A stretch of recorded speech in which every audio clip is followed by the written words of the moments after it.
And hello and welcome to Arts and Entertainment. I'm Deborah Gilbert, your host, and as always, it's so great to have you. Thank you for tuning in. And as always, I hope you enjoy the show. Well, we have something fascinating for you today that I've discovered recently, and I thought you might enjoy getting to know them. It's the American Mural Project, based in Winstead, Connecticut. You may not know where that is, so that'll be fun to learn about. And Ellen Griesedick is the founder and artistic director, and she is my guest today. And Ellen, welcome to the show. Thank you so much for being here. Oh, I love it, Deborah. I'm so excited. And let me just say that you pronounced my name perfectly. No one does, but it was a perfect pronunciation of Griesedick. Oh, wonderful. Thank goodness I asked you about it first because I really wasn't sure what it was, so thank you. It's a mouthful. Ellen, what I like to do in the beginning of the show is to introduce the guest to the viewer. So why don't you take us back into your background? Let us get to know you. Great. Well, I'm an artist, and the reason we're talking today is about the American Mural Project, as you mentioned. And this is a crazy idea I had, you're reminding me, 2 decades ago. And I had this feeling that we were missing out on a very important part of who we are in this country, which is really noticing and paying tribute to working people of all stripes. I mean, this includes people in the arts, it's farmers, steel workers, doctors, policemen. And I felt that our kids, very young, growing up, but were a little unaware of the work that was going on around them and for their benefit. And I thought, as an artist, I had been painting giant 14 by 20 foot paintings of working people. And I thought, what if I could make one giant painting that was sort of a tribute to everyone? And that's how this got started.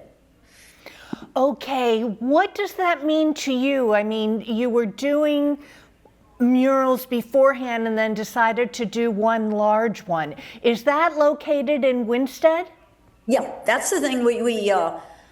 We found a building large enough to house it, which is, the building itself is as big as the Parthenon. And we got a grant from the state of Connecticut to take the roof up 30 feet.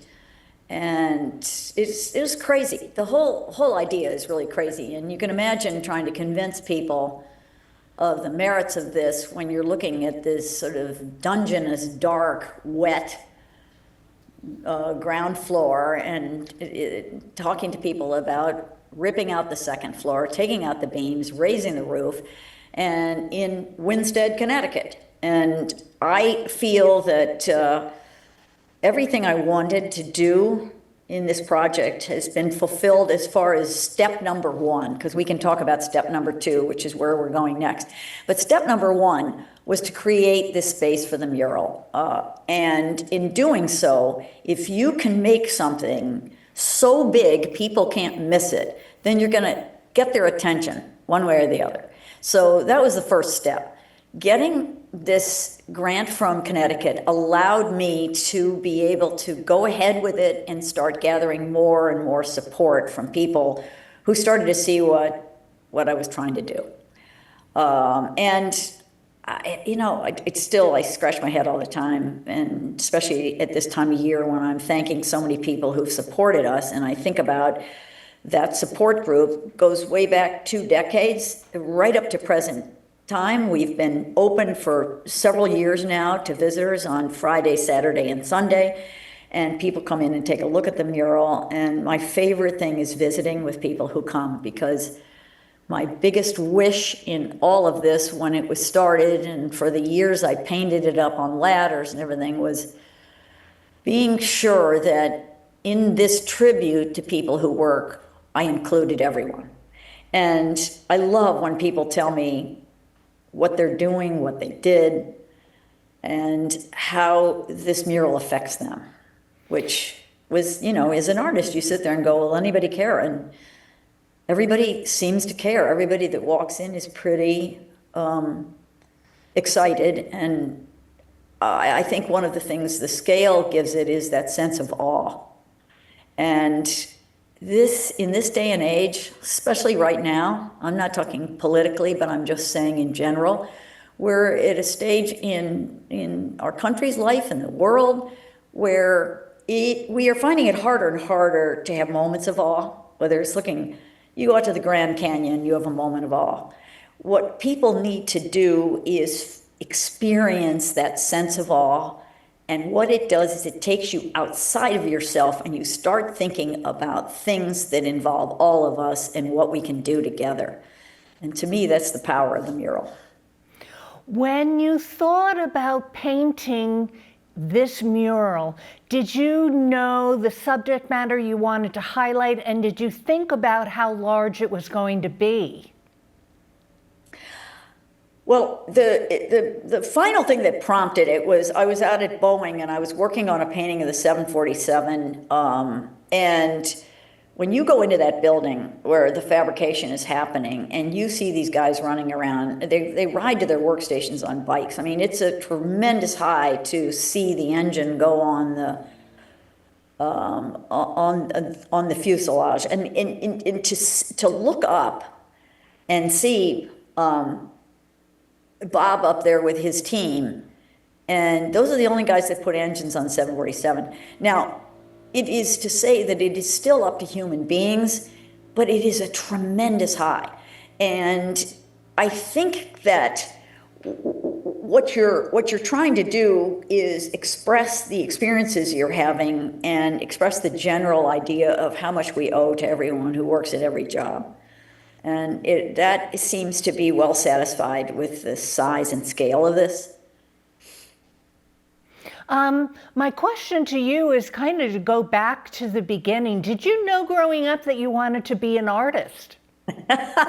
Always, always. You know, we all grow up and we start to discover things about ourselves, where we're comfortable, what we do well and what we don't do as well. I was hopeless with math or figures or anything, but I was a pretty big star in my world as a painter, an artist, a creative person. So I knew from the beginning that's where I wanted to go. And I think one of the things we do in our kids' programs now at AMP, and we have all kinds of programs all summer and after school, programs for kids locally, is you want kids to try to discover who they are. And in that, we're not trying to turn out 200 artists every time a group goes through. We're trying to suggest possibilities to them. So that's what was happening for me as I was growing up. I was free to really dream about the things that I could do and wanted to do, and it all stems from a place you're comfortable and you feel you do well. So yeah, from the very beginning, I had a little art room in our home in St. Louis, and I painted all the time. I was passionate about sports, so that came into this in a big way. I think that you start to grab for those things even as a kid that suggest possibilities for you, and I sort of don't think I've ever turned back from those early days. Okay, one of the things that we were sent were some wonderful photos, and I'd like to go through them with you now before we take our break. So why don't we show them, Emily, and Ellen, get your commentary on them. Wonderful, Deborah. Well, this is a wonderful shot from the mural itself, and behind me are a couple of the images, the sections of the mural. These things behind me are like 18, 20, 25 feet in height. And they're made out of, the mural is made out of all kinds of different materials. The basic pieces, the panels, are honeycomb aluminum. They're great for load bearing. You can take a 4x8 piece, and with the plates that I use, I can attach them together and make things that are 20 and 30 feet in dimension. To the right of that is the foundry guy. Then that piece speaks to our collaborative projects and all the things we're doing with kids all over.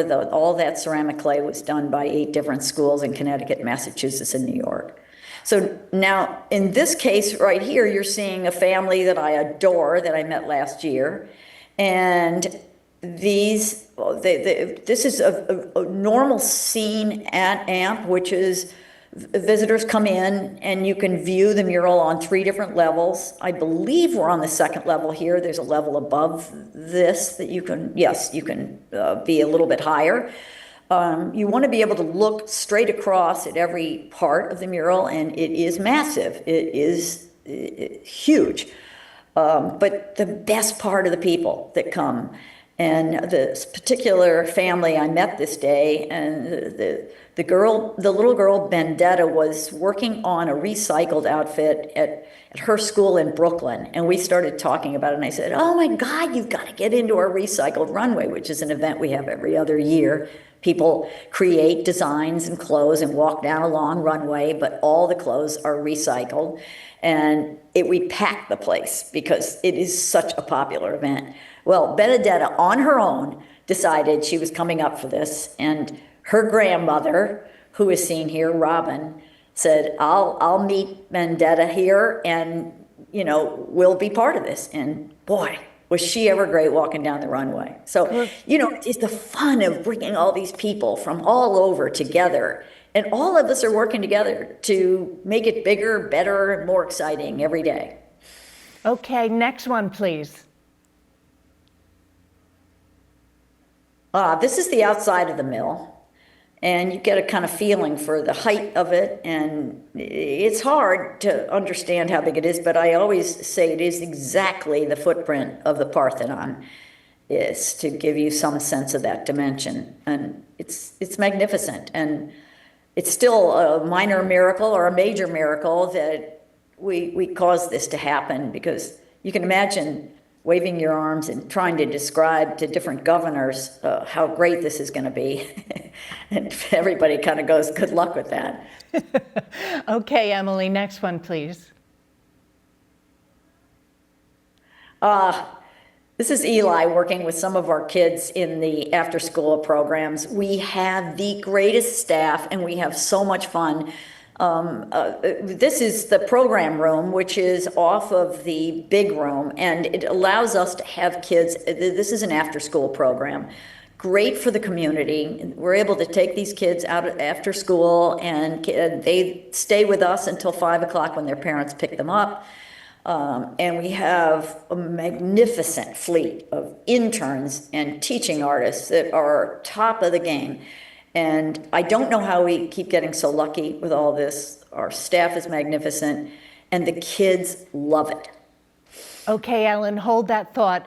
We're going to take a break. I'm Deborah Gilbert. You're tuned in to Arts and Entertainment. We are going to take a break, and we'll be right back.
And welcome back to Arts and Entertainment. I'm Deborah Gilbert, your host, and as always, it's so great to have you. Thank you for tuning in.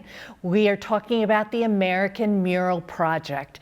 And Ellen, why don't we continue on with our pictures, if we could briefly go through them, because there are just so many, and I'd like to be able to get your take on some other thoughts. Next one, please, Emily. Oh, I love this. This gives you some sense of the scale of the mural. This is a family visiting, and one of the things that's wonderful, we have what we call it's a guide ID program. So when you come to the mural, you can grab one of the devices, or you can use your own cell phone, and you can go up to any of these little things that are sitting on the ground and on the different levels, and you can hear about different sections of the mural. So if I'm not there, you'll hear what I did in meeting Eddie, the truck driver, or whatever. You can hear from the a lot of the subjects, we've interviewed them, so Edwin Raymond can tell you what it's like to be on the New York Police Department, and his suing the New York Police Department for discrimination. He's written a book about it, and he is the most principled guy I've ever met. So every single one of the people in the mural, it's an adventure. And so every one of these guide IDs allows you to go into that a little bit, and people stay for several hours when they visit. So it's on. And what I love is I see kids walking around with these guide IDs, and they're going up to every one and counting if they've gotten them all. It's sort of like a game to some of these kids. But it's just wonderful to see this has something for everyone, all ages. Great. Next one. Oh, well, we have a lot of kids that obviously take part in all our different programming, and so we have field trips. So if I have a school, a wonderful school down in Fairfield, closer to your area, and I've been working with them for about 10 years. Great art teacher was there. She's no longer there. She's retired now. But every year I went down there as a visiting artist and worked with their kids. And then they came up in May, and this was an elementary school called McKinley, and their final project in sort of a rites of passage, you might say, as a graduate in 6th grade, was to come up to AMP and do a project with us in the spring. And we did many, many projects with them. But we have field trips from all over Connecticut. And it's so much fun to see the teachers involved, some of the parents come, and obviously the kids. And they're there all day. So, and then we have all other programs that are not all-day programs. As I said, the after-school programs locally for our own schools in the community is a great service we provide for Winstead. And, you know, some of these kids have been with us for many years, so it's really fun to see them grow with us. Next one, Emily. This is a kind of, I think, nice view from them. I can see perfectly. It's from the 2nd level, because you can see those steps going up to the 3rd level. When I was a kid, I would go to museums, and one of the key things was don't touch, stay away, stay with your class. You know, there was always this sense that, you know, you could look, but you couldn't get into it at all. And I always thought, even as a kid, I thought, you know, this is kind of crazy. Art's supposed to be for all of us, but yet we're so separated, you know, we're not allowed to engage with it at all. With AMP, and I've refused stanchions on the bottom floor, because you can see these are all giant pieces, and you could, if you're a kid, you could run under the mural, or you could do all these things. But, you know, we live in an age where we're so overprotected and so worried about insurances. But in the end, how about if you want to go up and touch that ceramic? How about if you want to pat the cow, which is several tons worth of ceramic clay? All those are located on the ground level, so kids can go up and pat the cow. And this is what makes it exciting, because you have this intergenerational thing going on. You have something for very young kids right up through. A 93-year-old woman I met the other day there with a group of women, and she came up to me and she said, "Can I give you a hug?" And I went, "Yeah, I'd love it." And she goes, "I've been so depressed, and I come in here and I'm so happy." And I think, you know, who knows I mean, I started this before 9/11. These are things you don't predict, but you see the you know, it's like testing the waters. You see where we are now and how much people need each other. And I think AMP provides that common space for all of us. And I'm delighted with that, if it can do that. Okay, we need to go just a little bit faster. I'm not sure how many more pictures we have. Emily, how are we doing? Okay. Okay, we have 4 more photos. Tell us what we have next, please. Oh, this is fun. It's not all for kids. This is a live at AMP event, and we have 6 of these, I'm guessing. It's about 6 of them a year. And you bring in wonderful bands, musicians, vocalists, and the whole place changes. It's you can tell by the lighting here that the atmosphere of this. And this is so exciting because you have people on all 3 levels, and people start dancing on all 3 levels. The audience that is up front, they get up out of their chairs. It's just so exciting, and the marvelous artists we've had, it was really a thrill for me. One thing that's great is we have not yet had a group that came in and didn't say, we will come back anytime. We love this place. So we are really gifted with some great talent, and I want to go further. I want to have plays in here. I want to do dance programs, and so that we're opening this up for everything. And that doesn't even get into this second building, which we're now going to start to work on, called the Idea Center. That's another building equal to this in size. Okay, Emily, next one. I mentioned our recycled runway. This is a perfect shot of this gal coming down the runway, and everything she is wearing is recycled. You have to we look through that very carefully, but the creativity of what's going on here, you can see, look at this outfit. And you can see the brush stroke on her shield. It just is, it's a wonderfully creative project, but it does get people thinking about one of the key things we have to do, and we're very dedicated to this, which is regeneration, thinking about recycling. So these messages are all going through. You can still have a whole lot of fun and do something for the planet. We did a project last year with Paul Hawken, who is an advisor to AMP. He came all the way from San Francisco to meet every kid from the 8 different schools in Connecticut that participated in that and told us how to clean up the planet. And that is part of our exhibit space that's back behind the mural that is about to open in the coming year. So we got a lot going on. Okay, we have 2 more photos left. Tell us what else we're seing here, Ellen. Oh, the best. This is our build project. Now we're talking summer. So Deborah, what you're doing is you're going out of doors we've got acreage that goes all the way up the hill, and I want to have a great outdoor space so that when James Taylor comes to sing, we got a place for him during the summer. We are small, but we are really powerful. What I love about this build project, we fill this every year. We are now doing it 3 weeks during the summer because we keep filling it and we have to keep adding more sessions. These kids come in, they do not know how to build, but our teaching artists are all carpenters, welders, and everything. So they learn serious building. And you can see what they're doing here. This is not just playing around and making a birdhouse. And we have one guy, Matt, who's been with us for 6-7 years. He started out knowing nothing. He, next year, will be a counselor. And I asked him the other day, I said, Matt, I asked him this summer, how many years has this been? He goes, I'm a lifer.